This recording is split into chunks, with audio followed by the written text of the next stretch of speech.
നമസ്കാരം. Raf talk ഫുട്ബോളിലേക്ക് അവർക്കും സ്വാഗതം. ഫിഫ വേൾഡ് കപ്പിലെ മത്സരങ്ങൾ അവസാനിച്ചല്ലോ. ഇനിയിപ്പോൾ അടുത്ത മത്സരങ്ങൾ എന്നുള്ളത് ആരാധകർ ആകാംക്ഷയോട് കൂടിയിട്ട് നോക്കുകയാണ്. അടുത്ത മത്സരങ്ങൾ ഒരു സംശയവും വേണ്ട, സെപ്റ്റംബർ ഒക്ടോബർ മാസത്തെ ഇൻ്റർനാഷണൽ ബ്രേക്ക് ആയിരിക്കും. സാധാരണ സെപ്റ്റംബർ മാസത്തിൽ ഒരു 2 മത്സരങ്ങളുടെ ബ്രേക്കും ഒക്ടോബർ മാസത്തിൽ 2 മത്സരങ്ങളുടെ ബ്രേക്കുമാണ് ഫിഫ കൊടുക്കാറുള്ളതെങ്കിൽ ഇത്തവണ മുതൽ സെപ്റ്റംബർ ഒക്ടോബർ ബ്രേക്കുകൾ ക്ലബ് ചെയ്യുകയാണ്. ഒരുമിച്ചാണ് 4 മത്സരങ്ങൾ വരെ കളിക്കാം. അപ്പോൾ അർജൻറ്റീനയുടെ ഇനിയുള്ള മത്സരങ്ങൾ ഏതൊക്കെയാണ് എന്നൊക്കെയാണെന്നാണ് നമ്മൾ പരിശോധിക്കുന്നത്. അടുത്ത മത്സരം നമ്മൾ ഈ പറഞ്ഞ സെപ്റ്റംബർ ഒക്ടോബർ ബ്രേക്കാണ്. സെപ്റ്റംബർ ഒക്ടോബർ ബ്രേക്ക് എന്ന് പറയുമ്പോൾ സെപ്റ്റംബർ 21 മുതൽ ഒക്ടോബർ 6 വരെയാണ് ആ ബ്രേക്ക് വരുന്നത്. അതിനിടയ്ക്ക് ടീമുകൾക്ക് 4 മത്സരങ്ങൾ വരെ കളിക്കാം. പക്ഷേ അർജൻറ്റീന 2 മത്സരങ്ങളാണ് കളിക്കുന്നത് എന്നാണ് TYC സ്പോർട്സ് റിപ്പോർട്ട് ചെയ്യുന്നത്. എന്തായാലും ഫൈനൽ വിൻഡോ അത് കഴിഞ്ഞിട്ട് പിന്നെ ഈ വർഷത്തെ ഫൈനൽ വിൻഡോ എന്തായിരിക്കും, അത് നവംബർ 9 മുതൽ നവംബർ 17 വരെയാണ്. 2 മത്സരങ്ങൾ കളിക്കാം. ഫ്രണ്ട്ലി മത്സരങ്ങളായിരിക്കും. എതിരാളികളെ അതിനും തീരുമാനിച്ചിട്ടില്ല. അപ്പോൾ അതാണ് ഡേറ്റ്, ടൈം, വെന്യൂസ് ഇതെല്ലാം ഇനിയും കൺഫേം ചെയ്യേണ്ടതുണ്ട്. പക്ഷേ ഈ മത്സരങ്ങളാണ് ഇനി അർജൻറ്റീനയ്ക്ക് കളിക്കാനുള്ളത്. നവംബർ മാസത്തിൽ ഫൈനലിസിമ മത്സരം നടത്തിയേക്കും എന്ന് ഇപ്പോൾ ഒലേ പോലെയുള്ള മാധ്യമങ്ങൾ റിപ്പോർട്ട് ചെയ്യുകയും ചെയ്യുന്നുണ്ട്. അത് കഴിഞ്ഞാൽ പിന്നെയുള്ള ചോദ്യം ക്വാളിഫയിങ് റൗണ്ടാണ്. വേൾഡ് കപ്പിൻ്റെ ക്വാളിഫയിങ് റൗണ്ട് അതെന്ന് ആരംഭിക്കുന്നുള്ളത്. അതിനു മുമ്പ് ഒരു കാര്യം മനസ്സിലാക്കണം. 2030 വേൾഡ് കപ്പിന് ഓൾറെഡി അർജൻറ്റീന ക്വാളിഫൈഡ് ആണ്. ലാറ്റിൻ അമേരിക്കയിൽ നിന്നുള്ള 3 ടീമുകളിൽ മത്സരങ്ങൾ നടക്കുന്നുണ്ട്. 3 രാജ്യങ്ങളിൽ മത്സരങ്ങൾ നടക്കുന്നുണ്ട്.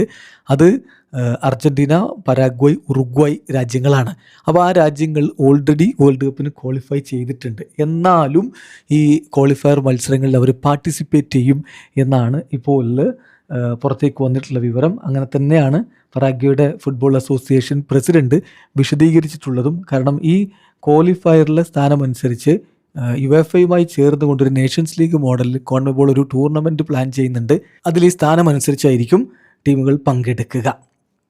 പിന്നെ ഇപ്പോൾ world cup qualifier 2030 world cup qualifier എന്ന് ആരംഭിക്കുമെന്നുണ്ട്.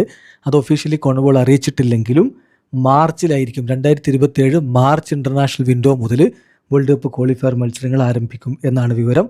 നിലവിലെ വിവരമനുസരിച്ച് ഇപ്പോൾ ഉള്ള അതേപോലെ തന്നെ ലീഗ് രൂപത്തിൽ റൗണ്ട് റോബിൻ മത്സരങ്ങളായിരിക്കും ഉണ്ടാവുക.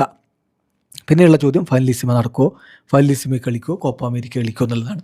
ഫൈനലിസിമയുടെ കാര്യം നമ്മൾ പറഞ്ഞു. ഓൾറെഡി അതിനെക്കുറിച്ചൊരു ഒഫീഷ്യൽ പ്രഖ്യാപനം വന്നിട്ടില്ലെങ്കിലും നവംബറിൽ നടന്നേക്കുമെന്നാണ് വിവരം.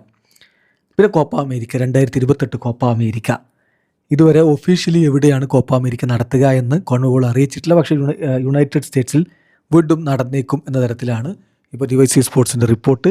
2028 ജൂൺ ജൂലൈ മാസങ്ങളിലാണ് കോപ്പ അമേരിക്ക നടക്കുന്നത്. ഇതാണ് അർജൻറ്റീനയ്ക്ക് ഇനി മുന്നിലുള്ള മത്സരങ്ങൾ. ഏതായാലും ഡിസംബറോടുകൂടി താൻ പടിയിറങ്ങിയേക്കാം എന്നൊരു സൂചന സ്കലോനി തന്നിട്ടുണ്ട്. പക്ഷേ അതിനു മുമ്പ് തന്നെ ടീമിന് മിനിമം 4 മത്സരങ്ങൾ കളിക്കാനുണ്ട്. അതിൽ മികച്ച പ്രകടനം ടീം നടത്തുമെന്ന പ്രതീക്ഷയിൽ ആരാധകർ കാത്തിരിക്കുകയാണ്. വീഡിയോ അവസാനിക്കുന്നു.